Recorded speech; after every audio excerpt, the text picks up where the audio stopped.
But उससे ज्यादा important चीज यह है कि पाकिस्तान की इस हार का जिम्मेदार कौन है। क्या वो सिर्फ बाबर आजम है? क्या उन्हीं पर आप उन्हीं के सर पर हार का ये ठीकरा फोड़ देंगे? लेकिन मेरा यह भी अभी मानना है कि सिर्फ बाबर आजम की कप्तानी से ये वर्ल्ड कप नहीं हारे हैं। वर्ल्ड कप कैंपेन खत्म हो गया है, एक इंग्लैंड है एक पाकिस्तान है, दोनों घर जाएंगे। हवाई जहाज की जो यात्रा है बड़ी लंबी होगी, खिलाड़ियों को इंडिविजुअली सोचना होगा अपने घर जाएं या फिर 2-3 दिन कहीं पर आराम से रुक कर छिप कर जाया जाए, क्योंकि इंग्लैंड ने तो इतना जबरदस्त अंडर परफॉर्म किया है। डिफेंडिंग चैंपियन कहां पर फिनिश किए। किस्मत अच्छी है कि इंग्लैंड चैंपियंस ट्रॉफी क्वालिफाई कर गया, लेकिन पाकिस्तान, भाई पाकिस्तान में तो लोग इंतजार कर रहे हैं कि ये टीम कब आएगी, क्योंकि वहां पर तो वर्ल्ड कप शुरू होते ही इस टीम का क्रिटिसिज्म ऐसा शुरू हो गया था, कप्तान बदल दो, खिलाड़ी बदल दो, ये बदल दो, वो बदल दो। लेकिन हकीकत यह है कि पाकिस्तान तैयार नहीं था।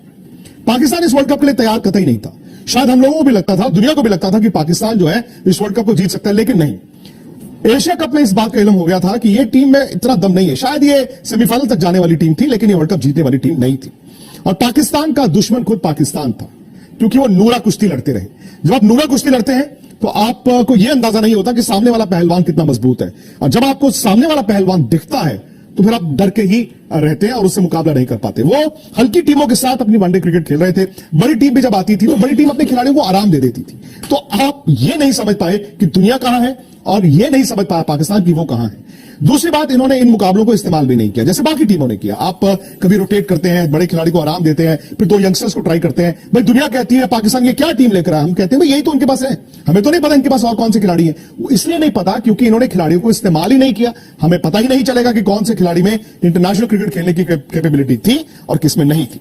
बट उससे ज्यादा इंपॉर्टेंट चीज यह है कि पाकिस्तान की इस हार का जिम्मेदार कौन है। क्या वो सिर्फ बाबर आजम है? क्या उन्हीं पर आप उन्हीं के सर पर हार का ये ठीकरा फोड़ देंगे, या फिर उनके बाकी स्टार प्लेयर्स हैं जो बड़ी बड़ी बातें करके बड़े बड़े नाम लेकर आए पर इस वर्ल्ड कप में काम ऐसा नहीं किया जहां पर वो अपनी टीम को वर्ल्ड कप छोड़िए मैच भी नहीं जिता पाए। पाकिस्तान कुल मिलाकर 4 मैच जीता है। एक मैच उन्होंने श्रीलंका को हराया जहां पर उन्होंने 350 चेस किए। श्रीलंका कमजोर था पर फिर भी आपने 350 चेस किए। फिर उन्होंने नेदरलैंड्स को हराया, ठीक है हल्की टीम थी, बड़ी टीमों से वो हारते रहे। फिर उनके हाथ बांग्लादेश लगा। बांग्लादेश और इस मुकाबले में यह था कि ज्यादा खराब जो खेलेगा वो हार जाएगा, वो बांग्लादेश हार गया। फिर वो न्यूजीलैंड का एक मैच अच्छा जीते जहां पर वो 400 खाने के बाद उन्होंने छोटे मैच में डकवर्थ लुइस में जाके वो मैच जीत लिया। कोई फखर जमान, इवन बाबर आजम। अब सवाल यह है कि वो इंग्लैंड के मैच में आए थे कि 287 रनों के मार्जिन से जीतना है। तब मोमेंट इंग्लैंड ने टॉस जीता, कहा जी हम पहले बैटिंग कर रहे हैं, पाकिस्तान वहां पर खत्म हो चुका था। मैं पहले भी कहता था कि 287 रन छोड़िए, पाकिस्तान जीत तो ले, क्योंकि यह साफ था कि जब आपका कैंपेन इस तरह का चल रहा होता है तो आप बस दिन गिनते हैं कि चलो यार बस। और उनकी टीम बिखरी हुई थी। यह मैदान में भी दिख रहा था कि बाबर शायद उस दबाव को हैंडल नहीं कर पाए। एक तो हार का दबाव, और दूसरा शायद जो वर्ल्ड कप शुरू होते ही पाकिस्तान में जो कोरस शुरू हो गया पुराने खिलाड़ियों का, वो खिलाड़ी जो उनके साथ भी खेले थे, या मीडिया का हटा दो हटा दो हटा दो हटा दो, आसान नहीं होता। अब सवाल यह है कि बाबर ने रन बनाए 320। इस वर्ल्ड कप में वो टॉप 20 रन गेटर्स में नहीं है, जबकि उस वर्ल्ड कप में आए थे मुकाबला विराट कोहली का करने का, कि विराट बेहतर या बाबर, डिबेट ये था। अब बाबर के लिए कप्तान के तौर पर, बैट्समैन के तौर पर यह वर्ल्ड कप बड़ा जरूरी था। लेकिन कभी कभी क्या होता है कि आपकी एक जब आपका फील्ड खराब चले, यानी कि फर्ज कीजिए बैटिंग खराब चले, उसकी रिफ्लेक्शन आपकी कप्तानी में दिखती है, या आपकी कप्तानी खराब चले, आपकी टीम अच्छा नहीं कर रही, उसकी रिफ्लेक्शन आपकी बैटिंग में दिखती है। रिजवान ने भी कुछ नहीं किया। रिजवान ने पहले मैच में, वो श्रीलंका वाले मैच में जो ऐसा जबरदस्त 100 बनाया, उसके बाद उन्होंने कुछ नहीं किया। ये तो फखर जमान ने वो जो 2 पारी खेल दी, उनकी टीम यहां तक आ गई, नहीं तो यह भी दिक्कत थी। अब फिर उन्होंने शफलिंग बहुत की, इनके पास स्पिनर्स नहीं थे। 2020 में तो चल जाता है, आपके पास अच्छे फास्ट बॉलर हैं, स्पिनर बीच में आके 8 ओवर डाल देते हैं। और ये चूंकि ज्यादातर खिलाड़ी दुनिया भर की लीग्स 2020 की खेलते हैं, ये 50 ओवर के लिए तैयार नहीं थे। अब सवाल है शाहिन अफरीदी और हारिस रऊफ का। नसीम शाह जब बाहर हुए तो भाई ये कहा गया कि क्या होगा, ये तिकड़ी आई थी।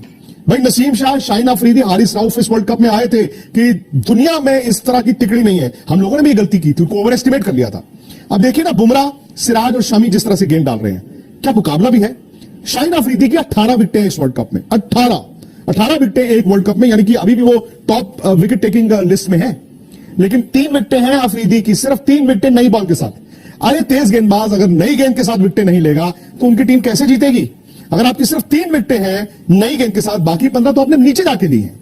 और नीचे जाके विकेटों में आप क्या करते हैं भाई, आप 400 की बजाय आप 450 पे रोक लेते हैं। जिसने 450 बनाने थे उसको आप 360 पे रोक लेते हैं। लेकिन आप 260 पे तो टीम को आउट नहीं कर पा रहे हैं। हारिस रऊफ, हारिस रऊफ की पेस की बात होती थी तो जितना तेज वो डालते थे उतना तेज उनकी पिटाई होती थी। कभी 26 रन पहले ओवर में खा रहे हैं, कभी 15 रन पहले ओवर में खा रहे हैं, कभी पहले ओवर में आपको 2 छक्के पड़ रहे हैं, कभी 4 चौके पड़ रहे हैं, कभी आप वाइडे कर रहे हैं। यार ये फास्ट बॉलर का काम नहीं होता। यहां पे इंडिया से कंपेयर करें, बुमराह और सिराज नया बॉल डालते हैं, मोहम्मद शमी जब वन चेंज आते हैं पहले ओवर में आउट कर देते हैं। हारिस रऊफ खोल देते थे, जो ऑलरेडी खुला होता था हारिस रऊफ उसको भी खोल देते थे। अब उसमें भी क्या कप्तान की जिम्मेदारी है? क्या शाहिन अफरीदी और हारिस रऊफ अगर नई गेंद पर विकेट नहीं ले रहे वो भी कप्तान की जिम्मेदारी है? Mohammad Wasim junior by default उनको खेलने को मिला क्योंकि हसन अली को कभी खिलाते थे कि मोहम्मद वसीम जूनियर ने आगे एक इंपैक्ट बनाया। इसका मतलब है पाकिस्तान के पास नीचे अच्छे फास्ट बॉलर्स होंगे, लेकिन क्या उनको तैयार किया जा रहा है? जो फैक्ट्री इनकी हुआ करती थी तेज गेंदबाजों की, क्या अभी भी वो फैक्ट्री चल रही है या फिर उस फैक्ट्री पर ताला लग गया? स्पिनर्स तो बड़ी हैरानी की बात है, पाकिस्तान के पास है ही नहीं। पाकिस्तान अच्छे लेग स्पिनर्स भी निकालता था, पाकिस्तान के पास ऑफ स्पिनर्स होते थे। अब आप देख लीजिए जो स्पिनर्स ने इस वर्ल्ड कप में गेम डाला है पाकिस्तान की तरफ से, अगर आप 10 टीमें देखें आई थिंक सबसे हल्के जो स्पिनर्स थे वो पाकिस्तान के पास थे। इनफैक्ट नेदरलैंड्स के आर्यन दत्त वो ज्यादा पेनिट्रेटिव थे, वो ज्यादा बेहतर स्पिनर थे। तो जब आपके पास सब कॉन्टिनेंट टीम होने के बावजूद इंडिया में आप आते हैं, फास्ट बॉलर आपके चल नहीं रहे, स्पिनर आपके पास है नहीं, आप वर्ल्ड कप कहां से जीतोगे? हाँ ये जरूर है कि बाबर आजम की कप्तानी भी बहुत डिफेंसिव थी। मतलब बाबर ने ना वो अनइमेजिनेटिव कप्तानी की है कि कभी कभी कप्तान को ना मौके बनाने पड़ते हैं, बनते हैं और फिर आप उसको बुनाते हैं और फिर आप खोलते हैं वो छोटी सी खिड़की और फिर अंदर घुसने की कोशिश करते हैं। बाबर तो जब भी 15 मिनट उनकी जरूरत थी कप्तानी की वो नहीं कर पाए। शायद बल्ले से उनके जो एशिया कप में रन्स ड्राई हुए नेपाल के 150 के बाद, वो एक रीजन हो सकता है। लेकिन मेरा यह भी अभी मानना है कि सिर्फ बाबर आजम की कप्तानी से ये वर्ल्ड कप नहीं आ रहे हैं। हाँ बाबर आजम के रन ना बनना वो एक वजह है। 320 रन में 4 हाफ सेंचुरीज है, इसका मतलब वो उस तरह की बैटिंग नहीं कर पाए जहां पर उनकी टीम जीत सकती थी। रिजवान का भी वो 100 निकाल दे, कहां है रन? बाकी अब्दुल्ला शफीक प्रॉमिसिंग स्टार्ट, बिल्कुल फ्लॉप। इमामुल हक जो इस वर्ल्ड कप से पहले ये कह के आए थे कि पाकिस्तान की टीम से दुनिया डरती है, भाई उनको तो बीच वर्ल्ड कप में बाहर बिठाना पड़ा और उनको बाहर बिठा के फखर जमान ने आके रन बनाए हैं। तो पाकिस्तान के ना ऊपर से रन बनते थे, ना बीच में बनते थे और नीचे भी नहीं बनते थे। गेंदबाजी अगर इस साल की है तो मैं कहता हूं पाकिस्तान खुशकिस्मत है कि वो 5वें नंबर पर फिनिश किया है। वो इसलिए खुशकिस्मत है कि 5वें नंबर पर फिनिश किया है क्योंकि इंग्लैंड ने और भी टोला क्रिकेट खेली है। भाई इंग्लैंड अगर थोड़ा सा भी 2 मैच और जीता तो सेमीफाइनल खेल रहा होता। सो ये खुशकिस्मती है पाकिस्तान की। वो ये कहेंगे अपने फैंस को कि देखिए जी हम 5 नंबर पर फिनिश किए हैं, बस इतनी सी एक और जीत हो जाती तो हम सेमीफाइनल में होते। नहीं, वो गलत है, वो झूठ है। ये टीम आखिरी 4 के लायक शायद थी, लेकिन एशिया कप में इस तरह डिरेल हुई कि एशिया में भी 4थे नंबर पर थी। सो इस टीम से एक्सपेक्टेशंस थी, हालांकि इस टीम ने कभी कुछ नहीं कहा। मेरा यह भी मानना है कि जो बहानेबाजी की बात होती थी कि जी गेंद बदल दी, पिच बदल दी, ये नहीं हुआ, वो भी जिम्मेदार है। बिकॉज जब आप इस तरह से करते हैं ना, रोना शुरू करते हैं, तो उससे फायदा नहीं होता, उससे नुकसान होता है, उससे आप दुश्मन ही बनाते हैं। और शायद पाकिस्तान की टीम थोड़ा बेहतर खेलती, 2 मैच और जीतती, सेमीफाइनल खेल रही होती, लेकिन ये टीम मैंने बार बार जैसे कहा वर्ल्ड कप नहीं जीत सकती थी। अब सवाल यह है कि पाकिस्तान अपनी टीम के साथ क्या करेगा?